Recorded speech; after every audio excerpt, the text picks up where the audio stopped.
So, as I said before, the second part of today's presentation is about relationships. Relationships involve expectations, assumptions, and perceptions. So we're going to talk about those here in detail because that's what's really going to win a negotiation, whether it's with your spouse, whether it's with your kid, whether it's with the parent or the teacher, whatever it is, relationships are going to win negotiations. So, relationships are communicating. It's sender and receiver.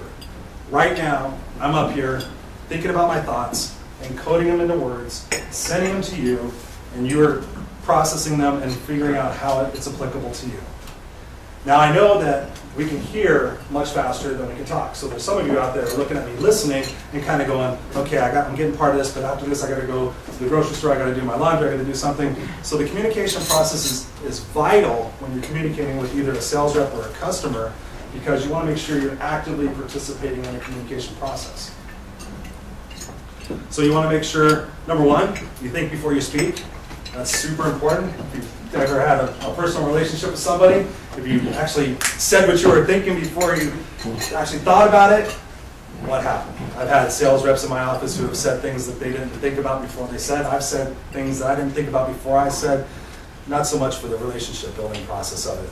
Hearing versus listening. This is crucial in all relationships. If you walk out of your day with one thing, it's hearing versus listening, because what happens if we're not truly actively engaged in what the person's saying and processing that and listening, what happens is we have selective listening, where we hear, okay, I just heard the guy talk for 1 minute, I heard 5 or 6 words, okay, I think that's what he's talking about. And we make those assumptions. Now, by show of hands, how many of you have talked to your spouse, your loved one, and not really paid attention and had them say, did you hear a word I said? See the hands? Yes. I have had experiences with that. I know my sales reps have had experiences with that. What's happening? I'm explaining to them my needs, my wants, my goals.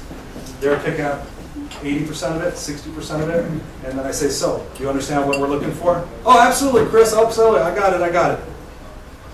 Okay, well, I think he's got this, so I think he's got that. Okay, I'll just figure it out. If you're listening to somebody and you're having difficulty paying attention, I strongly encourage you to say, you know what, I'm sorry, I had something on my mind. Can you please repeat that? That is so important. Or if you're speaking to someone, you can tell they're just kind of not checking in, to say, you know what, I need to say that. In other words, what I'm trying to say, Jeff, is I'm trying to get this point across to you. I'm trying to make sure that you understand what we're talking about. And that's huge in relationships with whomever you're negotiating with. That comes back to paraphrasing. If somebody says something to you, repeat it back to them. Say, you know what, Chuck, I understand what your business needs are. You need increased productivity, you need a price that's at least 20% lower, and you need me to provide value-added services for you over the next 2 weeks. Is that correct? You got it. Thank you. That's what I'm looking for. Cool. Okay. Handshake and you walk away. I know that person's really interested in my needs and my wants and my desires as opposed to just what is important to them. And I know that I'm going to have a long partnership with these people. Body language, huge. 80% of our communication comes through our body language.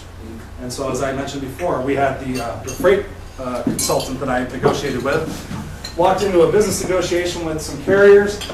Kid you not, sat down. All right, so here's what I'm looking for my client. I'm looking for this, I'm looking for that, I'm looking for this. Kid you not, I was horrified. So it's important when you're thinking about your body language, if you're negotiating with somebody, are you sitting there going, okay? Are you looking down? Are you kind of just not paying attention? Think about your facial expressions when you're negotiating with somebody. You're coming across saying, so you want some equipment? Okay, I've got a deal for you. Wow. So think about your body language. And it's important because we write. We send emails, we send texts, we use Twitter, we Facebook, we do everything. A lot of things are in writing. If 80% of your language is in your body, think about what you're writing before you hit the send button. I have had more relationships become in question from reading emails from vendors than way before. Because they want to get their pressure to make sales calls. Or, oh yeah, Chris, I got a couple last week, and I was like, whoa, did you read that out loud? And it's about our perception. It's about what we're bringing to the table, what kind of mood we're in, and we're reading this going, okay, wow, this guy's kind of being a jerk. I'm not sure if we have a good partnership. So think about that before you send your emails, whether it's to your vendors, whether it's to your loved ones, whether it's to your boss, whether it's to your coworkers. We were talking about coworkers earlier. If you're in a hurry and you send something off, I need this from you and I need it by Monday. There's Chris again. Hey, needs. Wow, I'm really sure Chris. What email? I didn't get an email. And obviously, one of my pet peeves is not interrupting people. That immediately shows that you're disrespecting the time, the energy that they're taking to formulate their words and their thoughts to help you, or to talk to you, or share emotions and share feelings. Don't interrupt them because they immediately go, "Oh, so you got something better else to say?" So what I'm saying isn't important. Just wait. Think about your thought and let the person speak it out. And that way you can say, "You know what? I heard what you're saying, and here are my thoughts and my feelings on that as well." Learning styles. Real quick on this. If you're in sales, know the learning style of your particular customer that you're going to see. And I say that because some of us are predominantly visual learners, some of us are predominantly auditory learners, and some of us are thinking cap learners. We're kinesthetic. So if you know that you have a customer that is a visual person, that you walk into their office, you see lots of things, papers, books, stacks, you know they're a visual person. Some people smile. So when you're a vendor, you want to come in with colored brochures, you want to come in with pictures, you want to use illustrations in your mind. Could you imagine seeing in your mail center this equipment? You got to think about that.